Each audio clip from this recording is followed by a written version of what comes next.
I set out in the late 1880s from the mining town of Cerro de Pasco with a mule train and a ledger of claims. But before long, my men began to say they were being watched by a mountain beast. The warnings that came from our Quechua porters and the cold metallic wind on the Puna made the work feel less like prospecting and more like trespass. We left in high summer of 1888, in the hour before the sun had fully burned the thin fog from the town.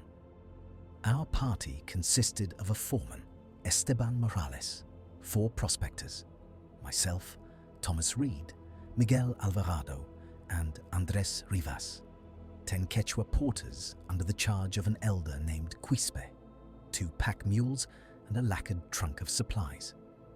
The trunk held pickaxes with battered heads, a stout coil of hemp rope, tins of blasting cartridges of dynamite wrapped in oiled cloth, kerosene lanterns and spare mantles, a case of mercury for panning, and the crude topographical map I had copied from the municipal survey office. A map more conjecture than certainty, its contour lines scrawled by a clerk who had never seen the heights we intended to cross. At Cerro de Pasco, the air had already felt thin. The town sat near 14,000 feet. I recorded each change of elevation with my pocket aneroid barometer, a brass instrument that clicked and sighed with the climb. When the needle fell to 4,200 feet, we left the last corrals behind and entered the true Puna, a rolling plain of tussock grass and scattered ichu, stone-carved cairns, and the pale eye of the sky that seemed to sit closer to the earth. We navigated with a compass and the sun. The map was consulted and argued over like scripture. Esteban would hold it against his knuckles and point out the ridge we intended to cross, while Quispe would trace a different line with his finger and whisper of passes his father had used. Men made jokes to keep the fatigue from showing. Thomas would sing an off-key miner's rhyme. Miguel would mimic the mule's bray. But the jests grew thin as the ascent demanded more of breath and less of mirth. Our boots scraped the scant soil, the mule's bells rang in the high air, each chime a small insistence that life still moved. The weather was precisely the kind that teaches humility. A cold metallic wind blew across the plain, smelling faintly of iron and old snow. It slipped into sleeves and collars, turning fingers numb despite wool gloves.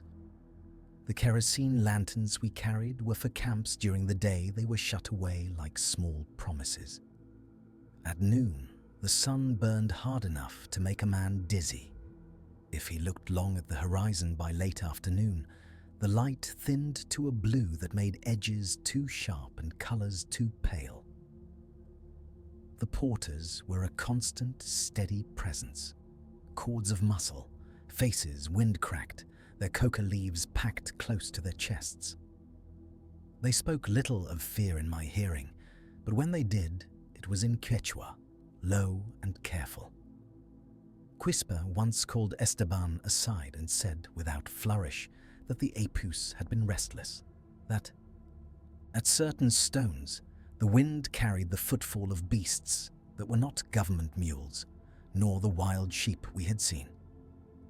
Esteban only nodded and gave them extra rations of dried meat, a small comfort that only half translated the unease. We made camp the first night upon a shelf of rock where the map showed a stream. More a trickle now than a stream, its bed frozen in places. Thomas set the lanterns. Miguel checked the blasting cartridges, as if to reassure himself that the world still obeyed human artifacts. And I noted the barometer again. Conversation had dwindled to practicalities. Who would fetch water? Who would mend a broken strap? Which ridge we would attempt after dawn?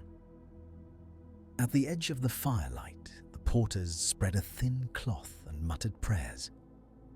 Quisper tied a small bunch of coca beneath his chin and spit very carefully into his palm.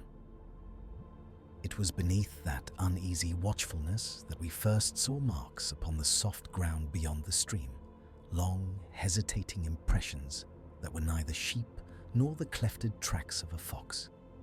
They were too large for a dog, too close set to be human. The mules snorted and stamped. A bell fell silent. Esteban crouched and ran his fingers along the rim of a print, tasting the dust with a miner's curiosity. The barometer ticked.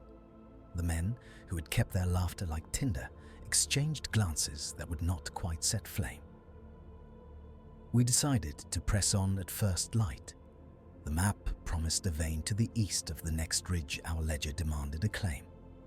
I set my compass by the sun and wrote the next altitude upon the ledger's margin. The porters rolled their blankets with hands that were steady but not untroubled. As we turned our backs upon the small stone camp, the wind seemed to take a new tone, a hollowing exhale that followed us up the slope. It felt less like weather and more like a presence keeping pace. On the second day, the air thinned and the puna revealed itself. Brittle tussock, slate scree, and a sky so bright it made the shadows black. Our llamas stamped and the wind made a whistling like distant cattle bells. The porters spoke softly of an apu, a guardian of the heights, and pointed to old cairns as if to say we had crossed into something watched. I recorded the particulars in my journal with the slow discipline of one who measures time by degrees of light. February 17th, 1902. Camp broken at dawn. 3 experienced porters, Esteban, Julio, and Mateo. 2 llamas laden with ore sacks, 1 mule with tools, 2 barrels of kerosene, a case of gelignite, picks, shovels, and my theodolite, nested in its oiled box. The aneroid barometer read thin and steady. My pocket chronometer kept civilized hours, though the world around us had gone extreme. By midday, the slopes grew steeper and more naked. The road we followed dissolved into faint hoof channels, and the men tightened the rawhide lashings on their packs. I felt the burn behind my eyes where altitude steals sensation. My lips split and tasted of iron. The cairns multiplied, as if some slow hand had been setting markers along the spine of the world. Small towers of flaked stone, some threaded with faded strands of wool, others bearing the crumpled remnant of a coca offering. Esteban touched each with 2 fingers, murmured a name, and spat lightly. His manner was neither mockery nor ceremony, but an economy of gestures learned where mountain and habit meet. "Apu," he said once, almost to himself, and the sound hung in the clear air. We had the practical superstitions of miners. Keep the powder dry, do not strike flint near the gelignite, always sound the slope before you commit the pick. That afternoon, we altered course to avoid a scree field, and, in doing so, found impressions in the soft thaw. At first, I thought them human, 2 parallel tracks, yet the spacing was wrong, lengthened beyond our tallest porter. The toes, if one could name them, appeared splayed like talons and bore crescental scrapes as if they had clawed the earth. Between the prints ran a narrow groove where something had dragged, and the depth of the marks suggested weight not of a man or llama, but of a creature of unusual mass. Julio crouched and ran a hand along the contour, the mud stuck to his fingernail like iron filings. He tasted at the smear of clay as miners do when hunting for salt and copper, then shook his head. "Not condor, not man," he said. We followed the track in a single file that made the best use of breath. Measured steps, elbows in, a conversation of gestures more than words. The theodolite lay between rocks to be used later for taking a bearing, When I glanced back an hour hence, its plumbline hung at an odd angle, though no one had touched it. The coin of wind had tinkered with the world. That evening, with the lamps guttering on kerosene, we slept in the lee of a boulder. I repaired a strap and checked the detonators twice. Matteo ground a stub of tobacco between his teeth and then offered a pinch of coca to each man. The air had grown peculiar, less the raw sting of altitude than a sort of attentiveness. Once, perhaps an hour before midnight, a sound passed over us. Not a footfall nor a cry, but a long, low-breathing reverberation that ran along the ridges like very deep wind. The llamas shivered, and one rolled to a knee with a plaintive bleat. Esteban rose, went to the cairn nearest to camp, and tied a ribbon to its stones, saying a short prayer to the Apu. He did so without flourish. His fingers were steady, though his mouth was tight. We had not intended to pursue whatever left those tracks. We were miners bent on a vein, and the ledger demanded ore. Yet the next morning, the path downward to the vein lay intersected by a second series of prints, fresher and deeper.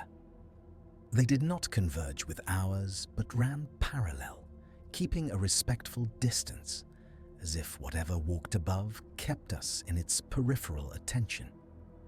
I took bearings and noted the temperature and wrote a line in the journal that I do not often write, a confession of small, exact apprehension. We tightened pack straps, checked the flint and tinder, and moved as men trained to recognize danger without spectacle. Simple precautions executed with sober hands. We moved on toward the new vein, with the theodolite rebagged and the gelignite stowed. The cairns grew thicker, the wind more articulate. Every so often a stone would tumble far below, a clean metallic sound that echoed without cause.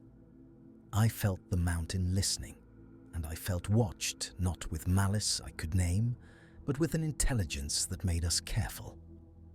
We kept our line, advanced our claim, and left the question of the Apu unanswered for the time being, each man holding his own counsel as the path climbed and the air grew thinner still. We found odd impressions in the mud, long deep grooves set wider than any mule's hoof, and a torn tarpaulin where our camp had stood the night before. The canvas shredded in long parallel rips. One pack was emptied of ballast, and an assay sample had vanished. The brass compass on the foreman's belt was bent as if by a blow, and our kerosene lamp lay on its side, though the coals were cold. By dusk, a low, resonant call rolled down the valley like a struck gong, and from that moment the work of prospecting was not the only measure of risk before us.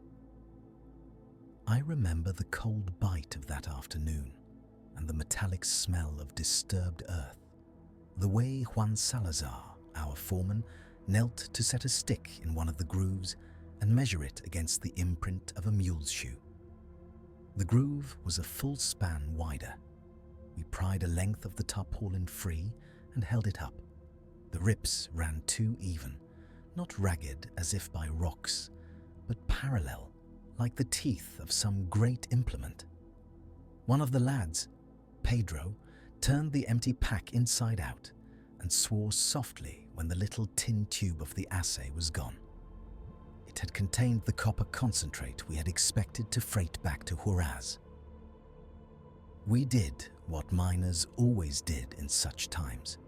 We inventoried, we checked our carbines and counted cartridges. Our rifles were Winchester caliber, issued in the scramble for men able to defend a party in these passes. We had a pistol each and a hammerless revolver on the foreman's belt. We set 3 men to watch in rotation, the rest to restring the camp lines and to anchor the tarpaulin beneath a ledge.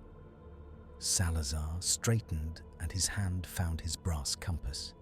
It gave under his fingers as if the metal had cooled and buckled. He spoke little. His face was folded into the practice of men who had seen mule thieves and the occasional condor. We followed the grooves at first light, moving up a wash of talus and scrub. The impressions cut the soft mud and the loam between boulders, and they bore us higher than any known trail.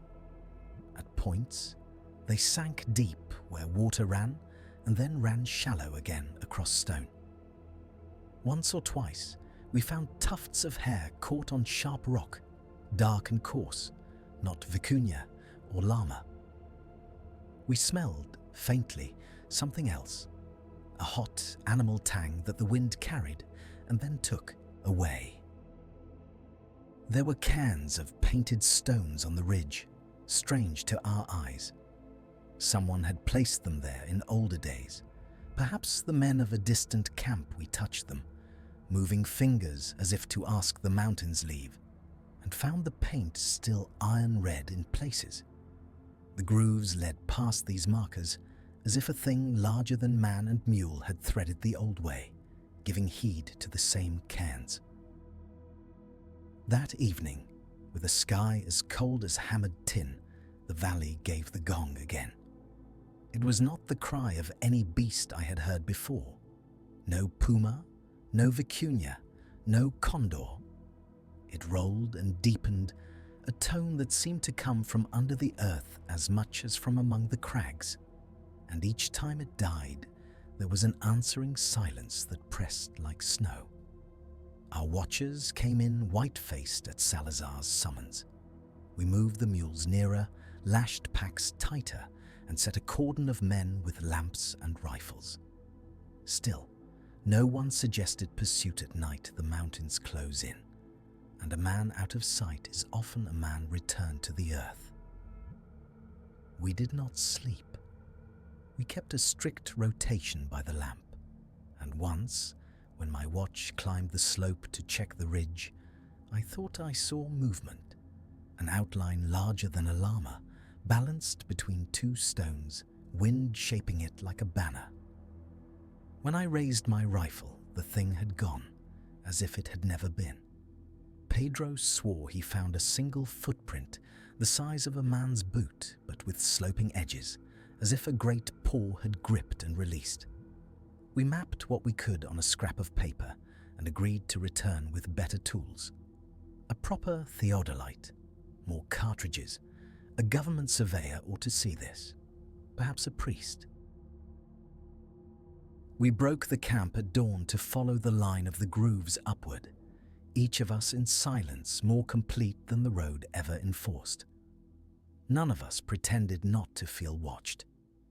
As we climbed, the valley summoned that low, resonant voice once more, farther off now, as if the animal were moving parallel above us. And it left us with a single stubborn thought. If the mountain kept its secret, we would not take it by force. If it chose to watch, we would answer. And then we would learn whether what watched would remain only a whisper in our journals, or a thing that took one of us and carried him beyond the cairns. On a narrow saddle above the talus, we saw it, a hulking silhouette against the snow, moving with a cat-like surety across boulders, its lungs sending out a breath that steamed in the cold and sent our dogs whimpering when my lantern caught two pale reflections where eyes should have been. They flared like lantern glass. We fired a Winchester carbine and a revolver. The beast did not topple, but instead vanished downhill with a sound like a sliding stone and the terrified bellow of our lead mule. For a moment, the mountain kept its ordinary noises. Wind through shale, the creak of pack saddles, the rattle of loose rock. Then a mule screamed again, nearer this time, and Miguel cursed in Quechua as he fumbled for his oil can lantern. I remember checking the carbine myself, tightening its screw stock, ramming a new cartridge home with a gloved thumb, before following where the creature had gone. The men with me wore leather gaiters and wool capotes. Their breath steamed in great ragged ropes. Our compass needle trembled but held eastward toward the arroyo below, where the talus began to give way to scrub, and a faint line of dead bushes marked last summer's slide. We descended in single file, testing each stone with a foot and a pick. The beast had not left the tidy spoor of a known carnivore. Where a puma's pads would have imprinted, there were instead shallow gouges, irregular as though claws had scraped at the rock. Once there was a smear of darker matter upon a flake of granite, not red as blood, nor the black of oil, but a thin sheen that smelled faintly of iron and something metallic I could not name. Our mules shied away from that place. The dogs nosed it and then retreated, tails between their legs. Don Esteban, who had worked these hills longer than any of us, and who knew the superstition of every hamlet from Huancavelica to Potosí, muttered the old names, Apus, Caminantes, yet he kept his eyes on the ground like any prospector. We took, when possible, the measure of distance by paces, and by the angle of the slope, we checked our pocket chronometer to mark the time of day. It was toward the last light. We were low on kerosene for the lanterns, and had only 2 spare rounds between us beyond the rifle's magazines. The practical questions of survival, camp, fire, whether to return to base, crowded the fearful guesses. At the lip of a narrow gully, we found evidence that chilled us further. Tufts of dark fur caught on a jag of lichen, not long and coarse, but close clinging and greasy to the touch. Beside them, a strip of fabric, one of Miguel's own coarse shirts, snared upon a thorn and cut as cleanly as if by a blade. Miguel swore softly and tested the tear with his thumb. There was no blood upon it. The wounds, if any, had not been plainly made upon flesh nearby. Instead, there were deep grooves in a boulder, 4 parallel furrows that ran like teeth marks across stone. We marked them with chalk from the pannier, and I measured their width with a little folding rule I had brought for assay work. The spacing was too great for any animal we expected, and yet there was a rhythm to the marks, as if struck by something that chose its places with intent. We debated then what the beast's path signified. Was it following a vein of fresh water? Had it been driven from higher ledges by the season's ice? The men spoke in low voices of tracks that grew faint and then ended as if the animal had stepped off the world. I felt the risk of staying our provisions was sparse, our cartridges counted, and the night when it fell could bring avalanche or frost. Still, the thought of abandoning the slope, of walking away and leaving a thing unknown to roam the passes, sat in my chest like a stone. We set camp before the light failed, arranging mules in a rough circle, stacking our picks and doubling the watch. I set out a small line of grease for the lantern and checked the lock upon my revolver twice. The dogs would not sleep and paced the perimeter, ears pricked toward the gully. Once, very near midnight, there came a nuisance sound, low and far, like a boulder rolling over gravel, but with a cadence that suggested patience rather than accident. Miguel stood and looked toward the dark mouth of the ravine, his face lit by the sputtering lamp. "It watches," he said in Spanish, without anger or jest. We all heard it, a sound not of hunger, but of consideration, as if something measured us and took note. We resolved at dawn to follow the downward course of the groove and to send 2 men ahead where the slope would permit, armed and light. We hoped for daylight to lay open whatever cavity or shelter it used. We hoped also that daylight would lessen the chance of being seen first. I wrote these lines then, by the waning flame, while men slept fitfully and the dogs hardly ever ceased their trembling.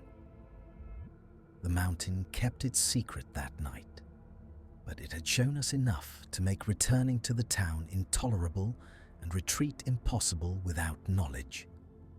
So in the morning we would move again toward the new vein, and, we feared, toward the beast. We abandoned the claim at dawn, the lamps guttered and the last charge spent, and left open cuts like unhealed wounds along the vein. The ridge lay quiet beneath a thin fall of new snow, the blasted rock piled in a careless heap that the wind and the next season's drift would take to their own geometry. I saw the men move with a slow, deliberate economy, as if each motion cost them something the air had already taken. The mules were led loose, packs lashed, picks and muletas bundled in canvas. We had come with iron and black powder, with hand drills, spalling hammers, a keg of dynamite wrapped in oiled cloth, and a barometer and pocket chronometer for the assay of altitude. Those tools felt suddenly too small for the business before us. The log in the foreman's trunk, our company ledger, stamped and dated 15th October 1907, took the matter with the blunt, practical language of men who counted loss in silver and beasts. Under expenses and returns, I wrote, in a hand that trembled despite my efforts, the missing animals, 2 mules and a mastiff. There was also an unexplained deficit of equipment, an extra coil of fuse, a sledgehammer, a sack of blasting caps that could not be accounted for in any inventory. The provincial doctor received from me a small parcel, a lock of coarse hair wrapped in linen as though I transported some sacrament. I had hoped he might identify its nature, perhaps attribute it to a vicuña or a puma. But on the ride back to Cerro de Pasco, the parcel was mislaid in the saddle pannier and vanished in the clamour of the market. I regretted it then, and I regret it still. The hair was the single tangible remnant we could have offered to sober minds. We returned by an altered trail, avoiding the ridge as if it were a wound that might reopen at the wrong touch. At the inn above the plaza, the men spoke little, and when they did, their voices were thin. They kept to themselves, mending straps and inspecting harnesses as if ritual might restore reason. I slept poorly that month. The cough of the high wind and the distant tolling of the church bell made a rhythm like counting. A few of the porters, Quechua men whose names I had known for seasons, began to treat the ridge by another name, muttered at hearthside in syllables I could not always catch. They called it La Bestia del Risco, and the sound of it on their tongues had the softness of prayer and the hard edge of warning. We tried to account. Footprints that did not belong to any beast catalogued in the provincial manuals, too large for a dog, too narrow for a bear, circled the open pit and ran up the cliff face as though the earth itself had borne claws. At dawn, we found trampled snow and tufts of hair caught on jutting quartz. There was the smell of musk in the wind, and in one place, the fresh scrape of something that had tested a rope and found it wanting. A single gunshot had been fired the night before. Its echo had travelled longer than any of us expected and brought silence on its wings. No body lay where we had feared to look. In the ledger, I wrote the men's decision plainly. Claim relinquished. The company marked the claim closed, and the surveyor scratched the symbol of abandonment upon our map. Yet no map could erase what the men had seen, nor alter the look they carried home, hollowed as if the mountain had taken a piece of them. In the cantina, the story entered the miner's ledger of speech as warning. Do not camp the ridge after dusk. Do not leave animals unhitched.